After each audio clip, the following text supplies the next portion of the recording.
Here we go at Oakmont. Let's start with the course. What do we know about this course? How long is the rough, and does course history come into effect for you this week? The U.S. Open has always been billed as the most difficult test of golf there is on the planet. And I tell you what, it's often labeled as the most difficult golf course in the world is Oakmont. Game time decisions. Only on SportsGrid. We don't want you playing here. Can you move positions? Do something else. He starts the season like 0 for 150, it felt like, and finally finds himself in a groove at the plate, hitting 272. 15 home runs on the season? Now he's shipped to San Francisco. What is management going to do? Nobody who's paying you $313.5 million is going to hear anything from you. They'll figure out a way to get rid of you, and that's exactly what they did. The Early Line, only on SportsGrid.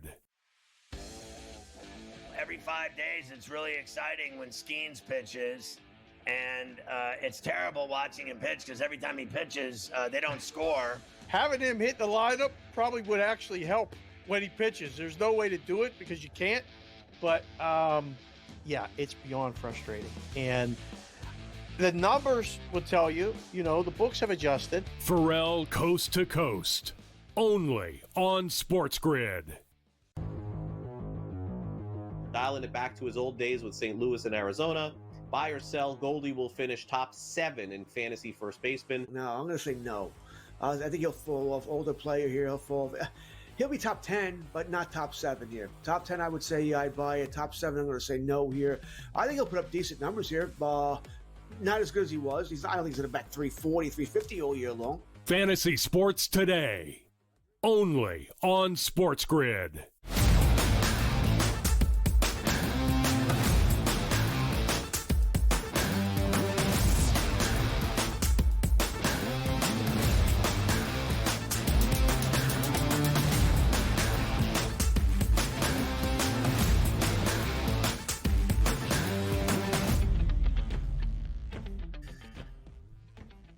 Yes, it's time to rise and grind with us right here on the Early Line, Sirius XM Channel 159 on the SportsGrid Network. It's 3 hours. You know it's the place to be. The hottest topics across the sports landscape, bringing to you live, who? Yeah, it's me. It's Donnie Rightside. It's Joe Ranieri, and we are ready to get things started here. The NBA Finals. What a game it was last night. A lot of interesting topics to talk about and injuries that we might have to look forward to in game number 6. Also, Joe Ranieri, the Stanley Cup Finals return tonight. What a game it's going to be in South Florida. And you, I believe, will be in the building for that one, and a complete Major League Baseball card ready to go on the Early Line on a Tuesday, fresh and hot. I am ready to go here, fresh off a sweep of the NBA Finals bets-wise last night. So I'm excited, and I still think this thing's going 7, but that's for another segment.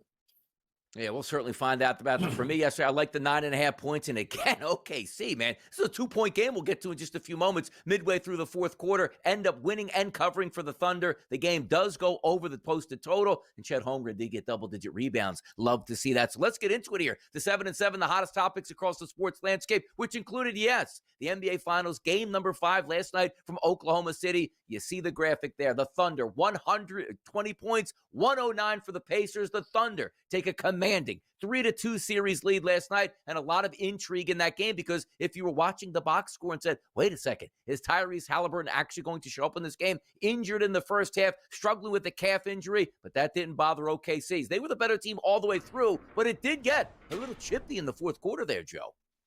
Yeah, but that injury also allowed Siakam to go off point-wise, which we talked about on the show yesterday. So he went flying over the 18.5. But really, this game came down to one thing, Donnie.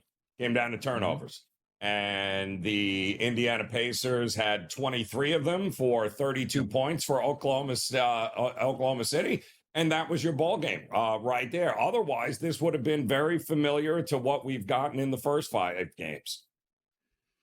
Jalen Williams, by the way, also dropping 40 points in this game, 6 rebounds and 4 assists. And how about that? How about having 14 of 25 from the field, as you talked about turnovers here? 1 turnover for Jalen Williams in that game last night. Oklahoma City was the better team, as we said. It got a little bit chippy in the fourth quarter, which we have an entirety of a couple segments here in the first hour to go over this game. But the Thunder take that commanding 3-2 series lead after that 120-109 victory over the Indiana Pacers. We'll see if we can push into a game number 7 if you get a win by the Pacers on their home court in game number 6. Other interesting news throughout the sports landscape. How about the College World Series? A no-hitter? You say, well, yeah, probably happens every couple years. How about the first time since 1960, a no-hitter at the World Series, as you take a look at Arkansas's Gage Wood, who actually got the historic no-hitter yesterday. No-hit. These kids are only supposed to pitch 65 pitches, hurt the arm angles. This kid was absolutely filthy yesterday.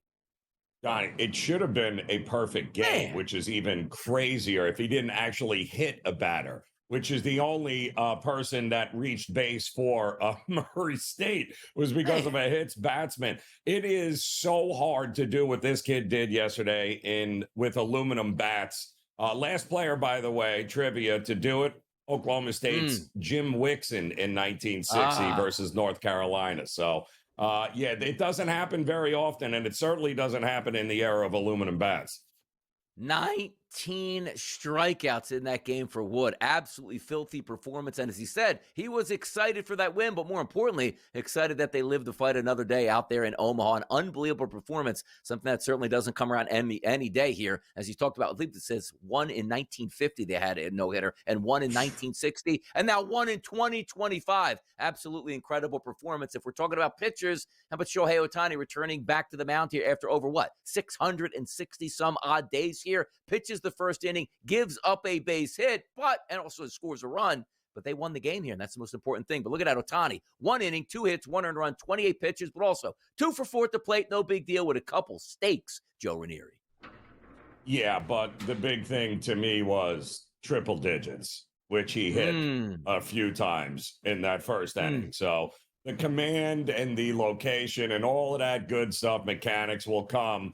The thing I wanted to see was, where is the velocity? And the velocity seems to be A-OK with Shohei Ohtani. Yeah, and by the way, Dylan Cease, a lot of strikeouts in this game, but they end up blowing him up midway through that game. Big time win for the Dodgers there. But again, the success story is Ohtani, and you're right, with the velocity being back, they're certainly going to increase his pitch count here over the upcoming weeks here, and we'll see if he regains his starting 1, 2, 3, 4, 5, 6 innings, as opposed to just being an opener for 1 inning here. More Major League Baseball in the Pacific Northwest yesterday, Joe. The Boston Red Sox, 2-0 victory over the Seattle Mariners post Rafael Devers at this point. You see, Gilbert, if I told you he had 5 innings pitching 10 Ks, man, he probably had a great performance. Well, he did have a quality start, giving up 2 earned runs, but how about Lucas Giolito? Bested him. 6 innings pitched, 3 hits, no earned runs, and 10 strikeouts for him as well. 8 total hits in this game, but the only 2 runs came from the bats here for the Boston Red Sox, which included Roman Anthony hitting a home run. Boy's having a great start. Even with that home run, 0.95 in his Major League Baseball career, but you'll take the home run. Rafael who? I'm sorry. What did you? So who's Rafael? I have no idea what they're talking about in Boston. But what they will be talking about is Roman Anthony for quite a long time. I feel no better way to get over losing a star player than by shutting out Seattle in Seattle when nobody was up in Boston to actually watch it happen. Now, is this happening to us real in live time? Like the Mariners were hitting the baseball for a good month. You're like, man, they finally turned the corner. Now we're back to Mariner baseball, struggling to get base hits. Come on, big dumper, Cal Raleigh, send one into the seats. We'll see if they can have a bounce-back performance today. I'll tell you who else needs a bounce-back performance at the plate. What's the deal, Joe, with the New York Yankees? They lose in extras. Oh, what was the score, 6-5? Those 1-0. They didn't score in 11 innings yesterday against a couple pitchers there that you probably should be hitting against. Soriano, Detmers, Jansen. I don't even know this guy's name. Zepharahan? I mean, come on now, Yanks. What's the slump going on up there? We told you there's no way we're laying $2 with the New York Yankees in current form. If it ain't, listen, you don't catch a falling knife. And the Yankees offensively is a falling knife right now. We talked about the under yesterday on the show. And boy, oh boy, was that ever an under. Great outing, by the way, by Clark Schmidt. And good to see Giancarlo a couple of hits in his return as well. Yeah, how about if we would have told you that yesterday, Joe? Hey, by the way, Giancarlo's coming back. Not going to tell you any other stats in the lineup. You're playing the Angels, and Giancarlo gets 2 base hits in that game. Like, what'd they do? Bust out 7-8 runs, easy victory? No, they got shut out in the extra innings, which is incredible. Let's head back down to South Beach, the home of the Stanley Cup Final tonight. But in the meantime, the Philadelphia Phillies pulled a 5-2 victory over the Miami Marlins. Mick Abel continues to pitch really well in Major League Baseball in his 4th start. 5 innings pitched, 3 hits, 1 earned run. Trey Turner, 306 now on the season. Another home run yesterday. He went 3 for 5 at the plate. And if you take a look at Sandy Alcantara, he is rounding back into form. 5 innings pitched, 2 earned runs. You'll take that in 5 strikeouts. Good enough to keep them in the game, but the Phillies a little bit too late in that game as they plated a couple runs in the 9th inning on an Alec Boehm single to drive in 2 runs with 2 outs. 2 runs, 5 hits, 5 innings. And you're right. Listen, I don't know anybody who it doesn't take at least a half a season, Donnie, right? At least a couple of dozen starts to kind of get their groove back here. I think Alcantara will be fine. I think he'll be playing for another team. We talked about an under last night. We got the under. Stays under down in South Beach. By the way, I don't know about staying under here. The hot dog contest here coming up on the 4th of July. Joey Chestnut back in this thing says, you know what? It's not really an impossible hot dog. I'll eat that beef hot dog, and I'll knock down some glizzies, and we'll win this competition again. He's back, Joe. He's back, and so are we. After this short break on the early line on a Tuesday, get ready for some action.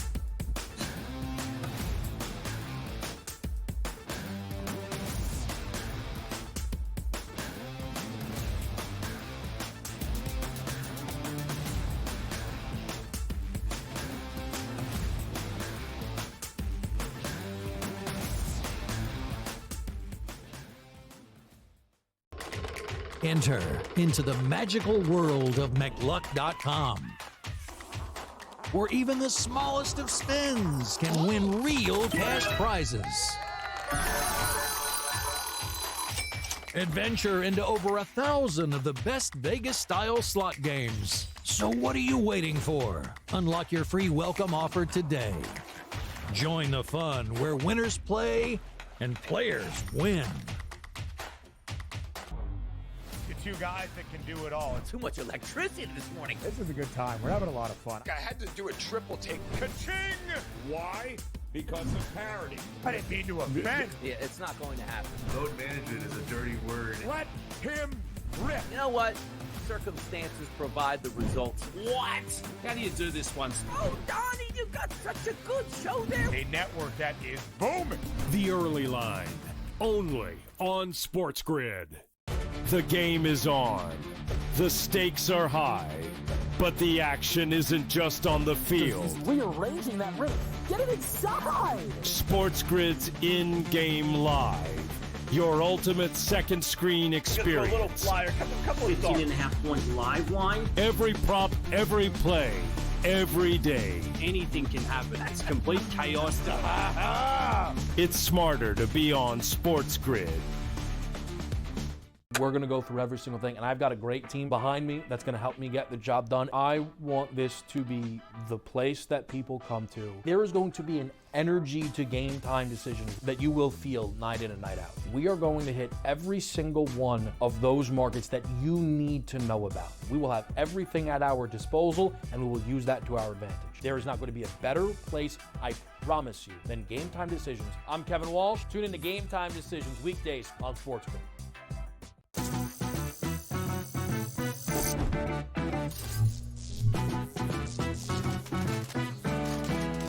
Did you know sportsbooks tend to draw up tighter bet lines for events that get even more bettors, like championship games or major matchups? My tip, try betting on less popular sports. You might have a better shot at beating those odds. Now, go get lucky. See you in Las Vegas. Let's get lucky.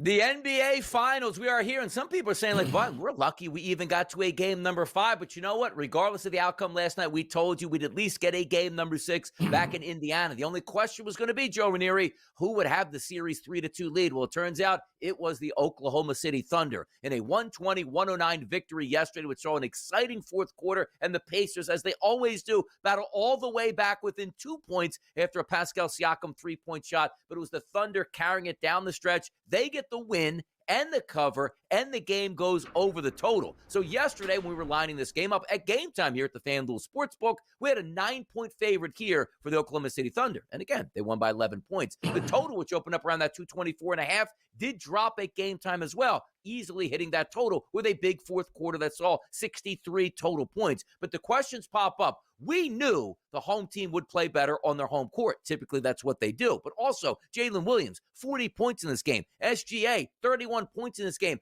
Who was going to counter for the Indiana Pacers? And early on, Tyrese Halliburton gets the injury, but he still ends up playing 34 minutes, 0 of 6 from the floor, which included 0 of 4 from three-point range, Joe. Only 4 points. We can't have that. If you're an underdog, you need your best players playing in the biggest moments and the best they can. We didn't get that from Halliburton, whether it was the injury or not. We didn't get much out of him. Only 4 points. You know what? There was a point where I was like, why is he even playing? I think in the first half, Donnie, Halliburton on the court was minus 19. Like, he wasn't doing his team any favors by with the calf injury. I'll tell you who was great was TJ McConnell, who stepped up in a monster way there. I think he had 13 of his 18 points in the third quarter. He was a big reason, him and Siakam, as to why they got right back into that game and made that crowd sweat again as they headed into the fourth quarter. But he only played 22 minutes. I would have liked to see Carlisle take Halliburton, rest him. You know what game 6 is coming here. But unfortunately, again, it was all about the turnovers for Oklahoma City. This time, they were able to convert turnovers into 23 of them, in fact, into 32 points. So that was your ball game right there. I don't know how that changes if Halliburton is 60%, 50%, which is what he looked like there. But my goodness, they got to do a better job of holding on to the ball. No, they certainly do. In a game earlier in this series, like they had 20 turnovers in the first half alone in one of those games and still trying to fight back and win these. You can't do that. Like we equate it to the National Football League, right? Or college football. Hey, win the turnover battle, win the game. Why? Because the other team doesn't get shot attempts or chances to score. 120-109, where you turn the basketball over 22 times in that game, that's not going to be effective. It's one thing, Joe, if the other team turned it over 22 times with you and it evens itself out. But if you're looking at extra dozen possessions or so in your favor to score, you're going to win most of those basketball games, and particularly you can't do that if you're the underdog, which the Pacers are. Now, they fought hard in this game, came back, and we've seen it multiple times in the series, a helter-skelter fourth quarter, which brought them within 2 points here. And as we brought up, Pascal Siakam, you said it yesterday, needed to step up. 9 of 15 from the floor, 3 of 6 from three-point range, 7 of 8 from the free throw line, 28 points in the game. He just needed some backup, and you're right about this. TJ McConnell off the bench, 22 minutes, 8 of 14 from the floor, 18 total points to keep them in this game and give them energy. It just wasn't enough at that point. And also, Obi Toppin, who has had some good games and some struggles, he was fine, Joe. He gave you 22 minutes off the bench, 5-11 from the floor, and 12 total points. We just didn't get what we needed out of Tyrese Halliburton. Put it this way, 120-109, that's 11 points. What was the points prop for Tyrese Halliburton coming into this game? 16.5. If he gets around that, Joe, they probably win this game. The ironic part is, even if they didn't turn the ball over as many times, 23 times, if they had half of that, Donnie, they got a shot at winning this game. I mean, it was a 2-point game in the fourth with 8.5 minutes left to go in the game. And then there was a sequence of about a minute and maybe 2 minutes in which the Indiana Pacers committed not one, not two, 4 consecutive possessions. They turned the ball over for a 10-0 Oklahoma City run, and that was your ball game there. And you didn't need Halliburton to beat a score. You could have won that game if you cut down on the turnovers. Exactly. And by the way, we talked about yesterday, like the wingmen of the game. You knew SGA was going to go out and do his thing. 9 of 21 from the floor, 13 of 14 from the free throw line. He gets 31 points in this game. That's what he does. Scores in the low 30s. He actually stayed under his points prop yesterday. But Jalen Williams, it's always key. Like, somebody help the superstar, right? Hey, Halliburton, somebody help your superstar. Let's just say in Pascal Siakam couldn't get that done. But Jalen Williams, 35 minutes show, 14 of 25 from the floor, 3 of 5 from three-point range, 9 of 12 from the free throw line, 6 rebounds, 4 assists, and a steal, plus 14 and 40 points in the biggest game of the series, which is probably the pivotal turning point here. You get the 3-2 series. Why? Because Jalen Williams was absolutely sensational. Yeah, and, you had to worry. I think he had 3 fouls early in the third quarter, and then you had to worry about a very physical game, but it was quite obvious in the first half that he was zoned in, more so than anybody else. His catch and shoot, he was draining nothing but the back of the net for threes. And we haven't seen that game yet from him. It feels like all of the stars and then the secondary, but we've seen guys have their moments. This was his moment in the finals, and they needed it because, this might have been the biggest game for them, and he showed up on the biggest stage. Yeah, because sometimes, like, you just look at the box score and say, okay, this is how it played out. A lot of turnovers here. But it's always interesting, like, okay, if you get Obi Toppin on the road to get you double digits, you get TJ McConnell on the road to get you 18 points for the Pacers, you're factoring in that, Joe, as a victory for the Indiana Pacers, not a loss and not even covering the spread at this point. But if you take a look at the bench here for OKC, you got 2 guys with double digits, which is always what you love. You take a look at 14 points out of Aaron Wiggins, Kason Wallace there, 11 points to certainly help you out in that spot. How about Alex Caruso? A couple 20-point games in this series on his home court, played 29 minutes. He couldn't find anything out there. 1 for 8 for only 2 points. But again, Jalen Williams, Shai Gilgeous-Alexander, the best team in the NBA, showed up in the biggest moment here and got that victory in game number 5. And now we push it, Joe, to a game 6. How about that? Yeah. And by the way, Mathurin had the ball, by the way, with 23 seconds left to score a bucket and get the cover for us. And he turned it over to Caruso. So just letting you know how that ended. Brutal. We know we need to hear from here Tyrese Halliburton. We need to know if he's ready for game number 6. We got video coming up on Tyrese next. Make sure you keep it right here on the early line.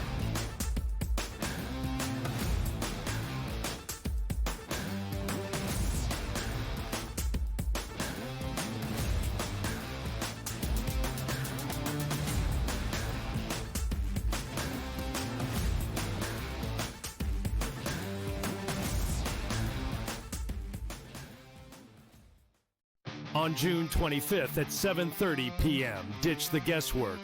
Ben Stevens, Kevin Walsh, James Young, and Tom Vecchio have your NBA draft betting coverage pick by pick, bet by bet, all night long. We got all the insights and expert analysis because betting blind isn't a strategy. Coverage starts at 7:30 p.m. on June 25th, only on SportsGrid. Plenty of takeaways from Yankees-Dodgers where LA sent the message on Saturday, and the only way the Yankees could salvage it was somehow beating Yamamoto, and they did. You're staring a sweep in the face, and after losing the World Series, knowing what the opponent is, you know what the narrative would have been on Sunday Night Monday. Oh, the Yankees get swept by the Dodgers. Game time decisions, only on SportsGrid. Does a guy like Giannis fit onto that roster if you can make some of those changes? I just don't see a KD pursuit as being realistic for the Knicks. But hey, if they can pull a rabbit out of a hat, as Leon Rose oftentimes can, I'd go after Giannis in a heartbeat. It's just, what type of package could they entice for the Milwaukee Bucks? And is it a 3 or 4 team trade? It gets a little bit tricky in that regard. You see the Knicks there with a plus 340 price. The early line, only on SportsGrid.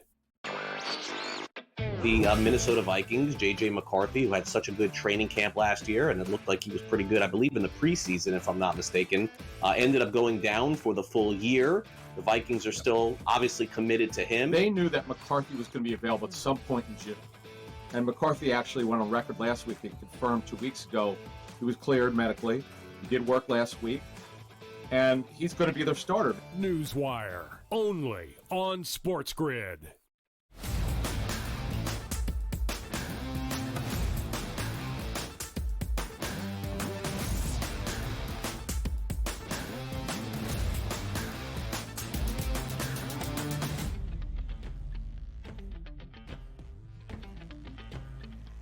Hour number 1 in full effect right here on the early line for a Tuesday. The aftermath of game number 5 in OKC, which saw the Oklahoma City Thunder take down the Indiana Pacers and now have a 3-2 series lead, 1 win away from their first NBA championship. But the questions are, not can OKC actually win against the Pacers in game number 6 in their own building, but the Indiana Pacers, are we actually going to get a healthy Tyrese Halliburton? Here's Tyrese Halliburton talking after the game 5 loss.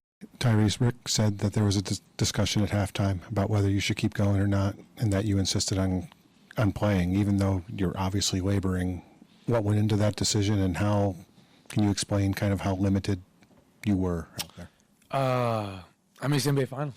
It's the finals, man. I've worked my whole life to be here, and I want to be out there to compete. Help my teammates any way I can. I was not great tonight by any means, but it's not really a thought of mine to not play here. If I can walk, then I want to play. So they understand that, and is what it is, and got to be ready to go for Game 6. Tyrese Halliburton post game 5 there, that press conference here. The interesting part's going to be, Joe, is he did come back from the injury and play a lot of minutes. He was ineffective in those minutes he did play. They need Tyrese Halliburton to have good games and for great games to win this series, or at least win game number 6. Give me your level of, let's just say, enthusiasm on him playing, but playing well in game 6 after what you saw in game 5. Listen, he was minus 13 at the end of it all. He was minus 19, I think, minus 18 or 19 in the first half. So he did pick it up in the second half, although the scoring punch wasn't there. But let me reiterate, they didn't need him to be a big scorer in that game yesterday in order to be able to pull off the upset. They had that game in 8.5 minutes, down to 2, down from as much as 18 to down to 2. They had a chance to pull off the upset, but it was the sloppiness, it was the turnovers down the stretch that ultimately did them in. One team executed, the other team didn't. That was your game. Whether Halliburton is 100% or not, none of these guys are 100%. Stop turning the ball over, and you've got a chance on your own home court, Halliburton points or not, to beat the Oklahoma City Thunder and bring it to a Game 7. Yeah, we've had a nice clean run here in the NBA Finals where it's like, hey, are we worried about a starter down or somebody's elbow injury or hamstring injury? Now it's the first real, adversity that you're going to face in the injury market, particularly for Indiana, who obviously needs game number 6 to force a game number 7. And if Halliburton is down or injured or can be ineffective and still plays major minutes, well, you're probably going to have the advantage there to OKC. Let's re-rack, Joe, this series so far now as we see it. 3-2 overall, a series advantage for OKC. 1 win away, as we said, from an NBA championship, their first in franchise history. A minus 1,600 price here on OKC to win this series. The Pacers at a dog price of a plus 900. Let's start there. Anybody, because to me, again, Halliburton injury, you're going to watch it over the next couple days.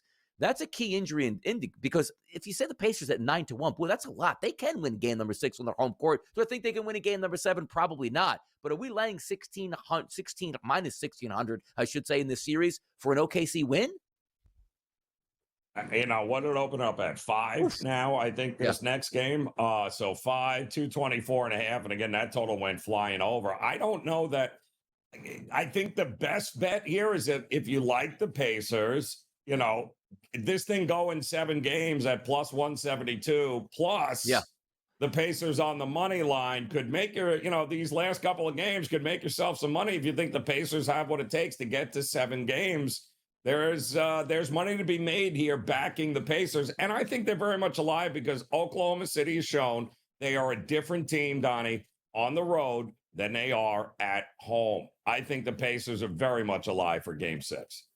Yeah, in the next segment, we'll take a look at what those odds will be for game number 6 and how it impacts it. But I think you're right here. If I could get, and you tell me today, hey, Tyrese got some medical attention here today, rehab, that he should be just fine for the next game, I really would be enthralled with taking the Pacers. But you know what? I think they can push this game to 7 because the one thing we understand is OKC is the better team.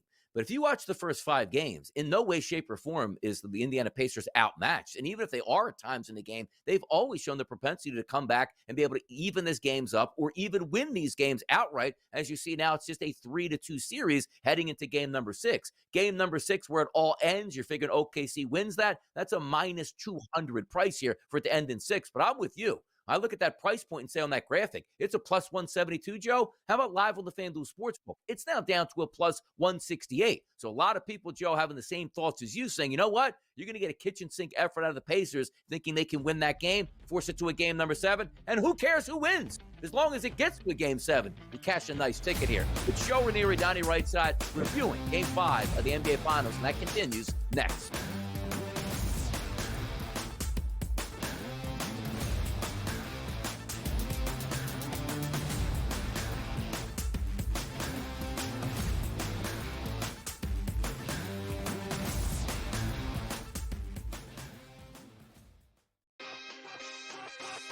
Here we go at Oakmont. Let's start with the course. What do we know about this course? How long is the rough, and does course history come into effect for you this week? The U.S. Open has always been billed as the most difficult test of golf there is on the planet.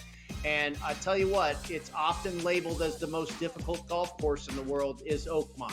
Game time decisions. Only on SportsGrid. We don't want you playing here. Can you move positions?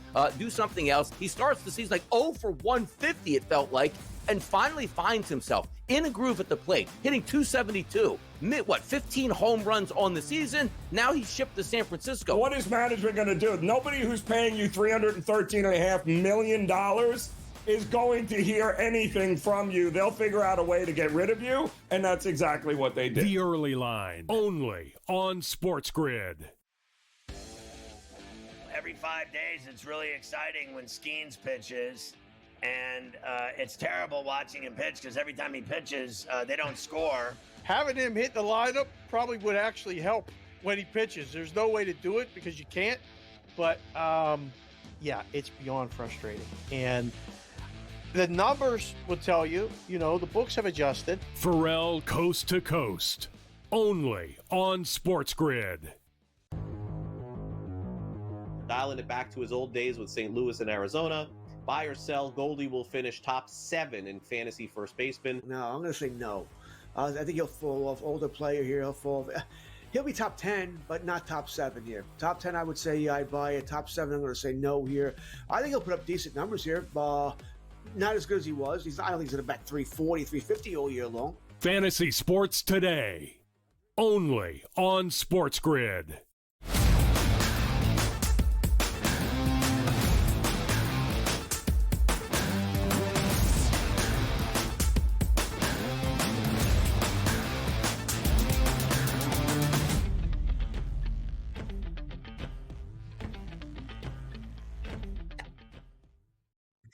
Right back out of here, the early line. My goodness here. I'm just thankful, Joe, that we're actually getting a game number 6, because the thought process was, oops, this is going to be a sweep, if not a gentleman's sweep, not giving the Pacers any chance here. And the Pacers have fought and fought and fought. And now we have the game number 6, which they can force into a game number 7. Now, here's the key ingredient. We understand the players in this series of who can win the MVP starting the series and who can win it now. Is it any surprise that Oklahoma City has a favorite in this series, and it's Shai Gilgeous-Alexander at minus 550? But here's the interesting point about the MVP.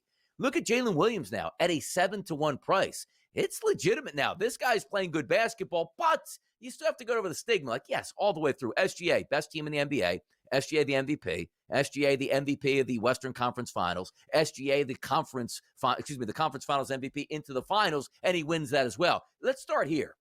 If OKC wins it, Jalen Williams drops 40 on the road, and SGA still gets his 27, 28, 29 points. Can Jalen Williams overtake him and actually win the finals MVP in your mind? No, because it's a popularity contest, and it's only fitting that the MVP would get it. And listen, quite honestly, they're down 3-2 right now. If it wasn't for SGA doing what he did on the road there in game number 4. So it's been SGA's series so far. Some guys have played a big role like Jay Will did last night. Caruso has been huge. Holmgren's had his moments. A lot of guys have contributed, but he's the face of this team. Unless Jay Williams goes out and drops 50 or something in game number 6 to win it. My question, Donnie, is there, if the Pacers do the unthinkable, and by the way, this not to go to a game 7, you're saying the Pacers are going to lose 3 games straight, which they have not done in months. True. So is that really, if this thing goes to a game 7, it's anybody's ball game. Does the losing team, if it's OKC, still get the MVP? And again, we were talking about that a few days ago where it's like, boy, that SGA price is kind of interesting in a series that's tied up 2-2. Like if this goes 7 and he keeps dropping 35 plus points and maybe Siakam doesn't have that great a series or Halliburton, it's like, oh, I don't know if we can give it away. Is there a chance that the losing team could get that? Sure, it's a possibility, a long stretch, but that's what the pricing was showing us on SGA earlier at that point. So it's a pretty good, interesting thought process to have. But if we do look and say, all right, SGA, Jalen Williams, understand this too, Joe, right? The Conn Smythe Trophy in the NHL, like, hey, Brad Marchand, I mean, he's got to be the MVP, the Conn Smythe. Well, the Conn Smythe is all the way through the playoffs. It's cumulative. Correct. That's not the way it is. The NBA Finals MVP is exactly what it says, the Finals MVP, and not what you've done before, even though there are humans voting on it, and sometimes they let it bleed over. This guy's the best. We'll give him the benefit of the doubt, which would be SGA. But if we are taking a look at the Pacers, let's just say we get a good performance in game number 6 that forces a game 7. The Pacers go on the road and then win game number 7. We know Halliburton has made some clutch shots in the playoffs and certainly in the NBA Finals, but now hobbled. Siakam is a 13-1 price. Halliburton is a 33-1 price now. Is it just Siakam for you moving forward now, Joe, if they do win, talking about the Pacers, the championship, that he would get the MVP? Yeah, it would only, to me, it would have to be Siakam if it's Indiana. If we know the award is going to the winning team and Indiana wins it, unless it's some sort of craziness with Halliburton where he again, last second shot kind of thing in the next couple of games, something along those lines to win it. Siakam is the guy because they need Siakam with a 60% Halliburton on the court. Siakam's got to do what he did last night. He's got to be somebody that can drop 28 to 32 points for you. It'd be plus minus. So what was he last night? I think he was still even negative and he dropped 28 points and 3 of 6 from 3. He has got to be the guy for the Pacers, knowing the condition of Halliburton now. Siakam is the odds-on favorite if Indiana is going to get the MVP and win the NBA title. Thursday night, the next game here in the NBA Finals, which is game number 6. That'll take place in Indiana. If we get a quick preview of that game, Joe, 5-11, 5-12 on the rotation. An 8:30 start on Thursday. OKC, Indiana. How about the line opening up at the FanDuel Sportsbook at 5? Currently still at the FanDuel Sportsbook at -5. Some outlets are showing 4.5s now, but most of them are at 5, which includes, again, FanDuel. The total, 224, still sits 224 today after that opening number. Some other outlets have moved to 225. So let's start here. Looking at the number itself, which, again, we've seen this before, right? The double-digit favorites there of OKC on their home court, games 1, 2, and 5, which, again, some at 9.5, some at 10.5, some at 11s for those games. But primarily, we call it double digits just to round up. Then when we go to OKC takes on Indy in Indy, those numbers have dropped in half. Looking at the Halliburton injury, which could hang over their heads, it's not being priced that way, to be honest. So we're still getting the 4.5s and the 5s in the marketplace, and we're not sure if Halliburton will be healthy. Does that tell you that the expectations for Halliburton will be there? Or if he's not 100%, they'll still be okay? Yeah, I still think they'll be fine at home. The key to them and the key to beating the Oklahoma City Thunder is to stop giving them free points like you did last night. They turned the ball over a ton in game 1, Donnie, don't forget. But Oklahoma City wasn't able to convert those into actual points, which was the problem, right? Which is why they lost that game. This game last night, they took those turnovers, converted them into over 30 points. The Pacers have to cut back and stop giving the Thunder easy buckets. If they do that, the Thunder only average, 107 on the road in the playoffs? They're a different offensive team on the road. The Pacers have a shot, and they don't need Halliburton to drop 28 in order to win it.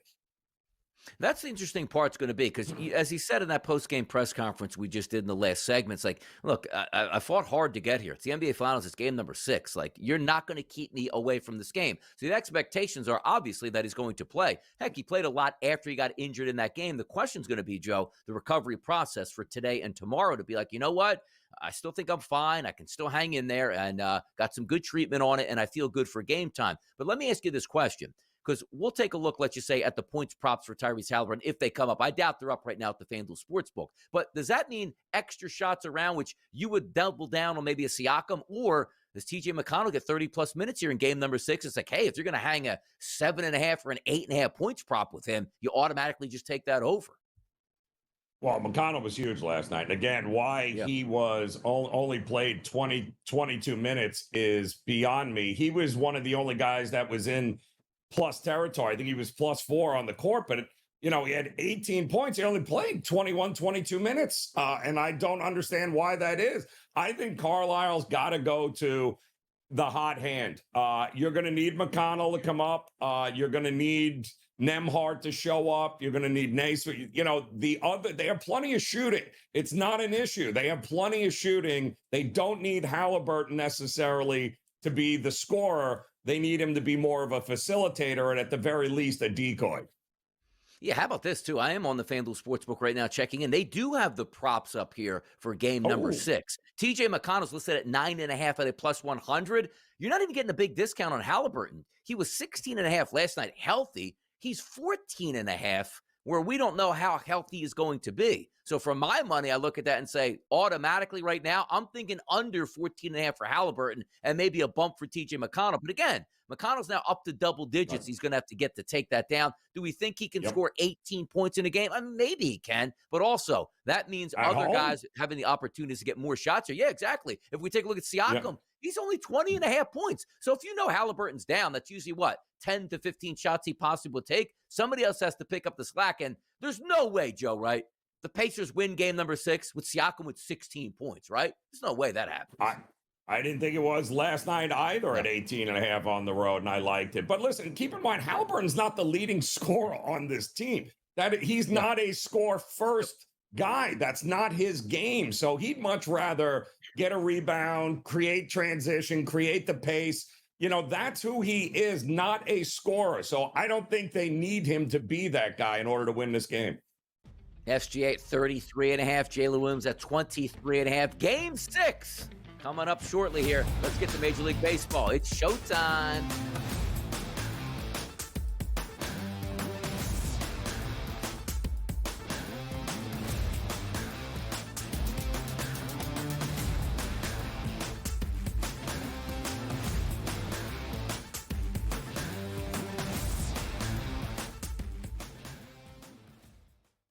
On June 25th at 7:30 p.m., ditch the guesswork.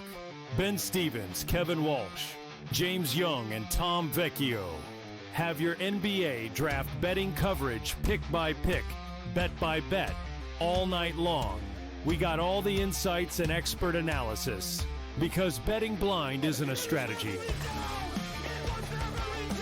Coverage starts at 7:30 p.m. on June 25th, only on SportsGrid. Maybe they are the best team out in the West, because a rooting interest for me, Tom, always the Mariners. Hey, they're finally getting the hitting back, but now that's starting to slide. We can make the case for the Rangers. They shore up some things. A team that the Rangers, you and I were both very high on coming into the season. They make a shot for the wild card. But I do think it's going to be a two-team race between the Astros and the Mariners, and that's really about it. Yeah, it's a shame. Pro Baseball Today, only on SportsGrid.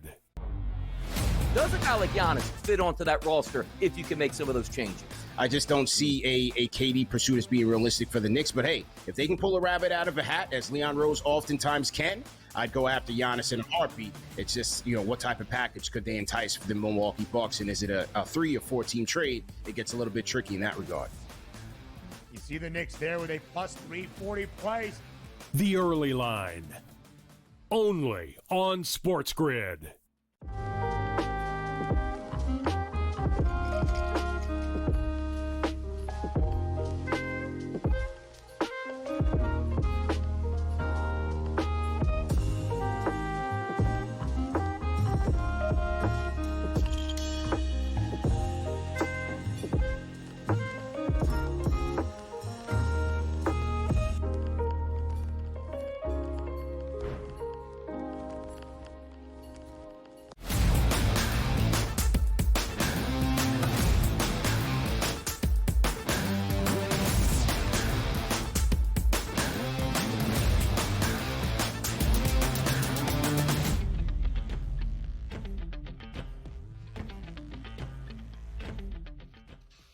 Joe Ranieri, they might have stayed up last night and watched the NBA Finals game number 5 come down the stretch and watch OKC with a victory. But at the same time, if you had multiple screens, which most people do, you could have caught Shohei Ohtani back on the mound after, 2 long years coming back from elbow surgery. But still, the MVP of Major League Baseball because how dominant he is at the plate. Well, he was back and everybody was watching. Was it all that dominant yesterday? Not necessarily, but what did you expect? Him to pitch 6 innings yesterday of no-hit, shutout baseball? He went 1 inning, gave up 2 hits, even an earned run and a strikeout. Not even one of those here that he got. But the questions were is, how would he look on the mound? He was just fine. And, Joe, I know you talked about it. The most important thing was not how many strikeouts or how long would he go. What was the velocity on his fastball? And you liked what you saw last night. Very much so. I mean, listen, it's the last thing to come back to pitchers coming back from Tommy John surgery is control, right? Is command. That's the last thing to come back to him. The thing that you want to look for is what kind of fastball does he have? Where is the velocity? It's very hard to make up 3 miles an hour, 3.5 miles an hour from what you might have been. So I think that tells you a lot. And what I saw last night, he threw 9 four-seam fastballs in that first inning, and they averaged 99.1 miles per hour. He topped out at over 100, which I believe now might be the fastest pitch any Dodger pitcher has thrown this season here. But all in all, in the outing, his fastball averaged right around 97 miles per hour. That's just tremendous, Donnie. I mean, coming back from Tommy John, that means the surgery worked. The rest will come. You can't teach velocity, right? So either the arm after the surgery has it or it doesn't. And in this case, it's very much back for Ohtani. Yeah, once Ohtani was announced that he would be the opener, the get-in price doubled there at Dodger Stadium. So the anticipation of Ohtani getting back on the mound, love to see it for baseball. And also at the plate, how about 2 for 4, 2 RBI, reached base 3 times that game. Did have 2 strikeouts, but that's what you get sometimes, hitting now 300 on the season. So let me ask you this. I'm going to make you manager/general manager of the Los Angeles Dodgers. How do we proceed with Shohei Ohtani? Is this a building block where it's like, hey, you know what? We don't have to strain his arm. We can use him as an opener for the next month or 2 and see how it works out. Or is this just a springboard to, all right, we let you pitch, and his pitch count yesterday was 28 pitches. Next time we'll go up to 35, then we'll go to 45, then we'll go to 50 and see where it is. Or is this maybe what they want to sort of him to settle into in his first season back, where they don't have him on the mound expectations of 80-plus pitches? Yeah, this is going to be slow and steady. They will stretch him out. And the goal for them is, keep in mind that the Dodgers are currently without Tyler Glass now, Blake Snell, both who were brought in to be able to be the top guys here. They also don't have Sasaki, the guy that they went out and got internationally. And there's questions on whether he's coming back. So they need to make sure Ohtani is in better shape by the time they hit September than they do August. So this is a slow process for the Dodgers. They will get by with the hitting and everything else. They are looking to get him ready to be a factor pitching come September. It's a good point you bring up, too, because Sasaki was supposed to be on the mend and coming back, but shut down again. So the Dodgers, and again, they got deep pockets. They're talking about Alcantara. They're going to end. It doesn't matter. They're going to end up with another pitcher. But if one of those pitchers technically could be Shohei Ohtani, that's like getting a really good pitcher at the trade deadline that Let you already me ask you this, though, Donnie. Give you that boost. Yeah. Does he count against the roster with the amount? You're allowed only a certain amount of pitchers, right? So is he now a pitcher? Or is he a hitter? So with Ohtani now on a roster, can you have one less pitcher? He does say, okay, because I was like, wait a minute now. So what is he? Does he pitch? Can you now have one less pitcher because Ohtani's there? That would have been interesting. Skirting the rules there. It's why the guy's making almost $1 billion and still imagine spending $1 billion basically on a player, which again, it's not up close to $1 billion. So you get a free pitcher. Yeah, you get a free pitcher out of it. And also, imagine, like, usually you take the brunt, like, hey, we have to pay a lot of money, but that's going to cost us in the future. Like, imagine signing a player to that much money, and the amount of money he brings in is more than what you're actually paying him by spades, and it's that much. It's crazy to think of how important Ohtani is. And then again, Los Angeles ain't – the Angels let this guy walk, Joe, and didn't get anything back for him except a compensatory pick. You're talking about a generous. Imagine if a year and a half ago, like, we probably can't afford Shohei Ohtani. Let's move him anywhere in baseball because you'd still be under what? A year and a half to be able to hold him. You could have traded him to Seattle, Philadelphia, the New York Yankees, the Cubs, whatever it might have been. And imagine the actual players and the prospects you could have gotten back, but yet you had Trout and also Ohtani on your roster, two of the best, pillars of the game, and you probably won't get anything. Like, if they get rid of Trout too, and I know it's talking about Ohtani, but the Angels get rid of Trout, they're probably going to have to pay half of his contract for him to go away. What a big-time mess-up for the Los Angeles Angels. But as we set the table coming up for this, Joe, take a look at this, though. The MVP race, and we've talked about this for weeks now, myself and Tom Vecchio on the Pro Baseball Show on the weekends. How about this? Ohtani, minus 120, minus 130, minus 150. You knew once he got back onto the mound, if he was healthy, that number was going to jump. We look at the MVP markets today. Ohtani, minus 600 now. And that number is only going to climb for me, Joe. Yeah, no, it's, again, we have said it, and it's laughable here. Just give Ohtani, rename the award Ohtani MVP and Judge MVP, and just be done with it. These two guys have been in a class all their own over the last couple of years. They will continue to do so here. Pete Crow Armstrong is not going to be considered a better MVP choice than Ohtani, folks. It's not going to happen. So, yeah, it's that's one of those. And you know what? What is it in September, Donnie? What is it in August? Is it 600 or 1,200? 1,200, 1,400, 1,800, minus 2,000, minus 2,500. You know it's going to be climbing up there as well. But also understand this. Voters always get voter fatigue, Joe. Like, in 2 years, are we going to say, like, well, we can't give it to Ohtani again because he pitches, and that's unfair to the rest of the players who can't pitch and hit? You know that's coming down the line at this point, and there would be fatigue on him. The only question is, like, Aaron Judge is minus 20,000, and Ohtani's only minus 600. Like, yes, value's in the eye of the beholder. I'm not laying minus 600. When a handicapper, a guy who's good with his money, goes, if that price is minus 15,000 in September, spend the minus 600 now, people. More Major League Baseball topics next.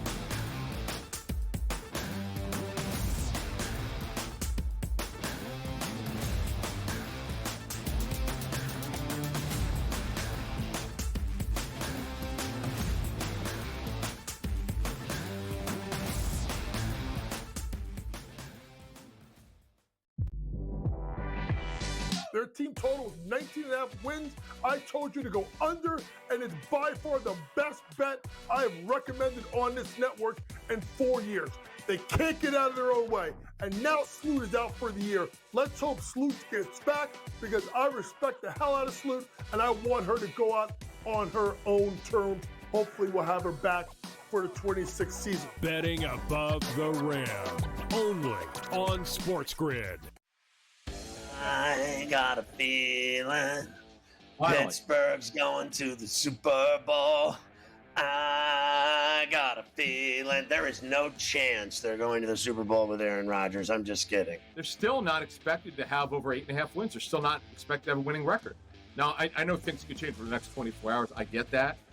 But everyone expected Aaron Rodgers to sign with him. He's going to sign with him. Pharrell Coast to Coast, only on SportsGrid. The two guys that can do it all. Too much electricity this morning. This is a good time. We're having a lot of fun. I had to do a triple take. Ka-ching! Why? Because of parity. I didn't mean to offend. Yeah, it's not going to happen. Load management is a dirty word. Let him rip. You know what? Circumstances provide the results. What? How do you do this once? Oh, Donnie, you got such a good show there. A network that is booming. The Early Line, only on SportsGrid. The game is on. The stakes are high. But the action isn't just on the field. He's rearranging that ring. Get it inside! SportsGrid's in-game live. Your ultimate second screen experience. A little flyer, couple 18.5 point live line. Every prop, every play, every day. Anything can happen. That's complete chaos. It's smarter to be on SportsGrid.